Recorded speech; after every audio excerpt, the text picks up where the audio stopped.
Good morning students. आज हम लोग साउंड जो चैप्टर हमारा चल रहा है उसका थर्ड लेक्चर थर्ड वीडियो है और आज हम लोग बात करेंगे कि जो साउंड वेव्स हैं वो लॉन्गिट्यूडनल वेव्स हैं। तो पहले ये जानने से पहले कि साउंड वेव्स लॉन्गिट्यूडनल वेव्स हैं, हम आज देखते हैं कि लॉन्गिट्यूडनल वेव्स के टाइप्स कौन कौन से, longitudinal waves and transverse waves. तो वन बाय वन हम बात करेंगे कि लॉन्गिट्यूडनल वेव्स क्या होते हैं और ट्रांसवर्स वेव्स क्या होते हैं। तो स्टूडेंट्स, सबसे पहले हम बात करेंगे लॉन्गिट्यूडनल वेव्स की। तो पिछले वीडियो में अगर आप लोगों ने देखा होगा तो हमने वहाँ बात की है कि वेव्स क्या हैं। जब भी किसी मीडियम में कोई डिस्टर्बेंस होता है किसी भी सोर्स से, किसी भी वजह से, तो वो जो डिस्टर्बेंस है उसी डिस्टर्बेंस को हम लोग क्या कहते हैं बेटा, वेव्स कहते हैं। अब ये जो डिस्टर्बेंस है ये इसको कैटेगराइज कर दिया गया, ये दो तीन टाइप्स के जो वेव्स होते हैं, दो तीन टाइप्स के होते हैं। एक लॉन्गिट्यूडनल वेव्स होता है, एक ट्रांसवर्स वेव होता है, एक होता है मैटर वेव्स। तो मैटर वेव जो है वो आप हायर क्लासेस में पढ़ोगे। क्लास 9th में हम लोग बात करेंगे लॉन्गिट्यूडनल वेव और ट्रांसवर्स वेव। अब बेसिस क्या है इन वेव्स का, तो ये लॉन्गिट्यूडनल और ट्रांसवर्स वेव जो हम लोगों ने दो टाइप्स लिए हैं उनका बेसिस है कि मोशन ऑफ पार्टिकल। क्योंकि आपको पता है कि जो जब भी वेव प्रोड्यूस होती हैं, मैकेनिकल वेव्स जो आपकी हैं वो that is categorised by the motion of particle. तो अगर पार्टिकल मोशन कर रहे हैं तो उनका मोशन कैसा है, इस बेसिस पर हमारे पास दो टाइप्स की वेव्स हैं। तो मैकेनिकल वेव्स आप ये बोल सकते हैं कि they are of two types, one is longitudinal waves and other is transverse waves. अब सबसे पहले हम बात करेंगे लॉन्गिट्यूडनल वेव्स की। तो लॉन्गिट्यूडनल जो वेव्स होती हैं बेटा, अगर आप यहाँ पे फिगर देखो तो बड़ी क्लियरली यहाँ पे एक्सप्लेन है कि सपोज जो आपका कोई मीडियम है, किसी मीडियम में डिस्टर्बेंस क्रिएट हुआ और डिस्टर्बेंस की डायरेक्शन जो है ये डिस्टर्बेंस की डायरेक्शन, और जो पार्टिकल्स हैं उस मीडियम में वो इस डिस्टर्बेंस के पैरेलल मूव कर रहे हैं।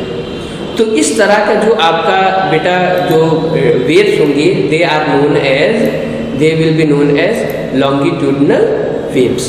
लॉन्गिट्यूडनल वेव्स में बेटा क्या है, अभी हमने आपको बताया कि अगर डिस्टर्बेंस की डायरेक्शन ये जो मीडियम में डिस्टर्बेंस है, मीडियम में जो वेव्स उनकी डायरेक्शन ये जो मैं एरो दिखा रहा हूँ, और जो बेटा पार्टिकल्स आपके हैं उनका जो मोशन है वो क्या है, it is parallel to the direction of propagation of wave, then these type of waves are called longitudinal waves। अब यहाँ अगर आप यहाँ पे फिगर में देखिए तो बड़ी क्लियरली लिखा हुआ ना, this is direction of wave, direction wave इस तरफ है, और डायरेक्शन ऑफ पार्टिकल मोशन, जो पार्टिकल्स हैं वो किस तरह से वो कर रहे हैं, वाइब्रेट कर रहे हैं, they are vibrating in this way, it means कि it is parallel to the direction of wave propagation. तो एग्जाम्पल्स क्या हैं, तो लॉन्गिट्यूडनल वेव्स का सबसे अच्छा एग्जाम्पल आपके पास है साउंड वेव्स। साउंड वेव्स किसी मीडियम में जब भी साउंड प्रोड्यूस होता है तो दे आर लॉन्गिट्यूडनल वेव्स। जैसे कि मैं बोल रहा हूँ तो इस समय जो एयर के इस समय डिस्टर्बेंस का जो डायरेक्शन है जो प्रोपोगेशन का डायरेक्शन है वो इस तरफ है, और जो पार्टिकल्स हैं वो जो एयर के वो इस तरह से वाइब्रेट कर रहे हैं। तो इस तरह का जो वेव होता है that is known as longitudinal wave. Vibrating drum heads, जब ड्रम बजते हैं तो जो उसके ऊपर जो आपकी जो होती है लेयर होती है जिस पर स्ट्राइक किया जाता है, उसका जो मोशन होता है उसमें जो वेव प्रोड्यूस होती हैं they are longitudinal waves. Ripples on surface of water, अगर आप किसी पॉन्ड या किसी लेक में कोई एक स्टोन थ्रो करते हैं तो सरफेस पे जो छोटी छोटे रिपल्स, जो छोटे छोटे सर्कुलर टाइप्स के वेव्स टाइप में प्रोड्यूस होते हैं they are also longitudinal. Seismic waves, earthquake वगैरह जो आता है इसमें जो मोशन होता है पार्टिकल्स का इस दौरान, वो भी क्या होता है, that is example of your longitudinal waves. तो सबसे इंपॉर्टेंट क्या है लॉन्गिट्यूडनल वेव्स में कि जो डायरेक्शन ऑफ प्रोपोगेशन है, डायरेक्शन ऑफ मोशन है, उसी के पैरेलल जो पार्टिकल्स हैं उनका जो है क्या होना चाहिए, इस तरह से उनका वाइब्रेशन होना चाहिए। अब हम बात करते हैं बेटा, अब हम बात करते हैं जो हमारा सेकेंड टाइप ऑफ वेव है, ट्रांसवर्स वेव की बात करते हैं।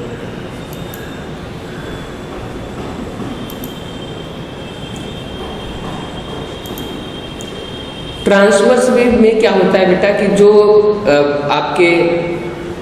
आपका प्रोपोगेशन होता है, जो डिस्टरबेंस होता है, अगर उसकी डायरेक्शन जो है वो क्या है, सपोज उसकी डायरेक्शन ये है, तो ऐसे केस में अगर this is your the direction of wave propagation, और जो पार्टिकल्स हैं मीडियम के वो इसके परपेंडिकुलर क्या कर रहे हैं बेटा, वाइब्रेट कर रहे हैं।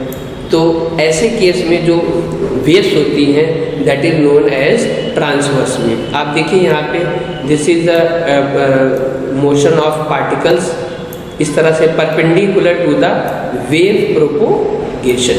बड़ा ही सिंपल कॉन्सेप्ट है। अगर इस तरफ this is your direction of wave, this is the direction of wave, that आप ये भी बोल सकते हैं कि डायरेक्शन ऑफ डिस्टरबेंस। तो और ये क्या हो जाएगा बेटा, then this one will be the this is the vibration. Which type of vibration? It is a perpendicular vibration. ये जो वाइब्रेशन क्या है, परपेंडिकुलर है। तो इस तरह के जो डिस्टरबेंस होती है, इस तरह का जो वेव होता है that is known as transverse wave. अब आप यहाँ पे फिगर में देखिए, ये यहाँ पे रेड कलर से जो एरो है ये क्या बता रहा है, this is the propagation of the wave. और आप देखिए जो पार्टिकल्स हैं यहाँ पे, ये क्या है, सब पार्टिकल्स हैं, दीज आर द पार्टिकल्स। तो ये जो पार्टिकल्स है इनका जो प्रोपोगेशन है कैसे है बेटा, this is the perpendicular to the direction of propagation. ये जो सेकेंड फिगर है ये और अच्छे से एक्सप्लेन कर रहा है। This is the wave that has been produced in a medium and this is the motion of the particles, this is the motion of the particles. So this is a perpendicular, it is perpendicular to the wave propagation. Now अब एक और example, एक और difference दोनों में होता है transverse और लॉन्गिट्यूडनल वेव्स में, कि जो आपका ये लॉन्गिट्यूडनल वेव्स होती हैं they can be produce in any medium. Longitudinal waves can be produce in solid, it can be produce in liquid, it can be produce in gases medium. तो sound longitudinal waves, और इसी वजह से sound जो है वो तीनों medium में ट्रैवल करता है। Sound can travel in solid, sound can travel in liquid, sound can travel in gases medium. जैसा कि हम इस समय जो हम लोग बात करते हैं एक दूसरे से, वो हमारे बीच का जो मीडियम वो कैसा है, it is a gases medium, air है हमारे बीच का मीडियम। और आपका जो बेटा ये ट्रांसवर्स वेव है, these waves only they can be produced in solid and on the surface of liquid. They can be produced in solid only and up to some extent in the surface of the liquid. और ये जो transverse wave की example है बेटा, vibration in string, this is the example of transverse wave. Water pond में ripples, ये दोनों के एग्जांपल होते हैं, ट्रांसवर्स वेव के भी और आपके लॉन्गिट्यूडनल वेव्स की। अर्थक्वेक भी दोनों की एग्जांपल है। मैक्सिकन वेव एक और यहाँ पे एग्जांपल दिया हुआ है, मैक्सिकन वेव्स बाय ऑडियंस। जब किसी भी स्टेडियम में जब मैच होते हैं तो जो ऑडियंस है वो क्या है, मैक्सिकन वेव बनाती है। आप लोगों ने अक्सर सुना होगा, कमेंटेटर्स अक्सर बताते हैं कि ये मैक्सिकन वेव्स बनाया है यहाँ ऑडियंस ने। तो वो भी किसका एग्जाम्पल है, it is example of transverse wave. Oscillating string, अगर हम किसी जो है क्या करें कि एक ले लें आप यहाँ पे अगर आपने क्या किया बेटा कि एक स्ट्रिंग ले लिया है और उसको क्या किया है, बांध दिया है। इस तरह से आपने स्ट्रिंग ले करके इसको क्या किया, बांध दिया है। तो अगर आप जब उसको क्या करेंगे बेटा, मूव कराएंगे, तो उसमें जो वेव प्रोड्यूस होती हैं they are the example of your transverse wave, because transverse wave can only be produce in solid. अब and up to some extent in liquid. अब जो हमारा अगला टॉपिक है, आज हम बात करेंगे कैरेक्टरिस्टिक्स ऑफ साउंड वेव, कि जो आपकी जो साउंड वेव्स हैं उनकी कौन कौन सी कैरेक्टरिस्टिक्स हैं, उस पर हम लोग यहाँ पे बात करेंगे, क्वालिटी की बात करेंगे, नेचर की बात करेंगे साउंड वेव की। तो साउंड वेव में वेवलेंथ, फ्रीक्वेंसी और एम्पलीट्यूड, ये तीन चीज़ें हैं। और इसके अलावा और भी छोटी छोटी चीज़ें हैं जैसे पिच है। इन सब पे हम one by one detailed discussion करेंगे। तो सबसे पहले तो आप ये जान लीजिए कि जो साउंड है वो कंप्रेशन और रेयरफैक्शन के फॉर्म में क्या होता है बेटा, प्रोपोगेट होता है। It travel in the form of compression and rarefaction. तो अगर हम इस कंप्रेशन और रेयरफैक्शन को आपके इस ग्राफ के थ्रू मैं दिखाऊं तो ये जो आप देख रहे हैं बेटा यहाँ पे, ये ग्राफ क्या है बेटा, ये this is the normal density. लेकिन जब उस मीडियम में साउंड प्रोड्यूस होता है तो किसी किसी रीजन पर क्या होता है, कंप्रेशन बनता है, और किसी रीजन पर क्या बनता है, रेयरफैक्शन। यहाँ देखिए मैं लिख दे रहा हूँ, this is your C and this is your R. तो ये जो कंप्रेशन है ये क्या शो कर रहा है कि जब साउंड प्रोड्यूस हुआ मीडियम में तो जो पार्टिकल्स हैं वो क्या हुए, उनकी डेंसिटी एक जगह किसी रीजन पे बढ़ गई और उनकी डेंसिटी किसी रीजन पर फिर क्या हुई, घट गई। फिर क्या हुई, डेंसिटी बेटा बढ़ गई और फिर से जो डेंसिटी है उस मीडियम पार्टिकल्स की वो क्या हो गई, किसी रीजन में बढ़ गई।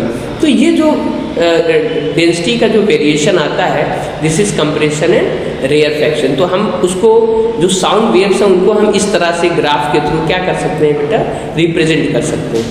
अब इसमें सबसे ज़रूरी चीज़ है, आज हम बात करेंगे वेवलेंथ की। What is wavelength? तो वेवलेंथ क्या है, आप अगर इसको वेवलेंथ दो टर्म से बना हुआ है, your wavelength is made up of two term, wave and then बेटा we have length. So your wave and length of a wave is known as wavelength. कोई जो वेव प्रोड्यूस हो रही है उसकी लेंथ कितनी है, वही उसकी क्या होती है, वेवलेंथ होती है। तो इसको ये तो क्लियर हो गया। अब इसको हम अपने ग्राफ में इसको पहचानेंगे कैसे। तो जो वेवलेंथ होती है it is a distance between one compression to another compression. जो कॉन्सिक्यूटिव कंप्रेशन है उनके बीच की जो डिस्टेंस है वो क्या कहलाती है, वो कहलाती है वेवलेंथ। तो यहाँ सी से सी के बीच की जो डिस्टेंस है वो उसको हम वेवलेंथ बोल सकते हैं। And your wavelength is denoted by lambda. Your wavelength is denoted by lambda. इस तरह हम लैम्डा बनाते हैं, ये ग्रीक वर्ड है लैम्डा, ठीक है। इसकी स्पेलिंग होती है this is LAMBDA, lambda, and it is denoted by, your lambda is denoted by in this way, yes. So अब यहाँ देखिए जो सेकंड आपका फिगर है इसमें बड़ी क्लियरली मेंशन है इसमें बेटा कि this is the your highest point, this is compression, this one is compression, है ना, और दिस वन इज कंप्रेशन, और इनके बीच की जो डिस्टेंस है that is wavelength, and this wavelength is denoted by your this is lambda. अब यहाँ पे आप एक और टर्म देख रहे होंगे बेटा, क्रेस्ट, CREST। तो जो आपका जो हाईएस्ट पॉइंट होता है किसी ग्राफ का उसको हम लोग एक और टर्म देते हैं बेटा दैट इज क्रेस्ट, CREST। और जो लोएस्ट पॉइंट होता है जो जहाँ पे डेंसिटी मिनिमम होती है that point is known as trough. तो कंप्रेशन को आप क्रेस्ट भी बोल सकते हैं और जो आपका रेयरफैक्शन होता है उसको आप ट्रफ भी बोल सकते हैं। तो वेवलेंथ आई होप क्लियर हो गया होगा। वेवलेंथ क्या है, it is a length of wave, और you can see the distance between two consecutive compression और two consecutive rarefaction, it is known as wavelength. अब चूंकि लेंथ है तो इसकी SI यूनिट क्या होगी बेटा, मीटर होगी, और जो आपका ये वेवलेंथ है इसका जो SI यूनिट होगी आपकी मीटर, और इसको हम डिनोट करते हैं बाई लैम्डा। इसके बाद बेटा हम इसी जो आपका ये जो टॉपिक है इसी से रिलेटेड कुछ क्वेश्चंस को डिस्कस आप करिएगा। पहला है distinguish between transverse and longitudinal wave. आपको क्या करना है कि दो आपको टेबलर फॉर्म में इसको करना होगा। एक जगह आप क्या करेंगे बेटा, ट्रांसवर्स, और इसके बाद आप यहाँ पे क्या लिख देंगे बेटा, दिस इज योर लॉन्गिट्यूडनल। और इस तरह से आप इनमें जो डिफरेंसेस हैं जो आपने इस वीडियो में सुना है उन डिफरेंसेस को आपको क्या करना पड़ेगा, बताना पड़ेगा। और दूसरा है कि डिफाइन द टर्म वेवलेंथ। तो आपको वेवलेंथ की जो डिफिनेशन है जो मैंने बताई वो लिख देनी है। आई होप आपको ये कॉन्सेप्ट क्लियर हुआ होगा। मिलते हैं अगली वीडियो में और भी कैरेक्टरिस्टिक के साथ। तब तक आप वीडियो देखते रहिए, क्वेश्चन से रिलेटेड सॉल्व करते रहिए, नोट्स बनाते रहिए। Thank you.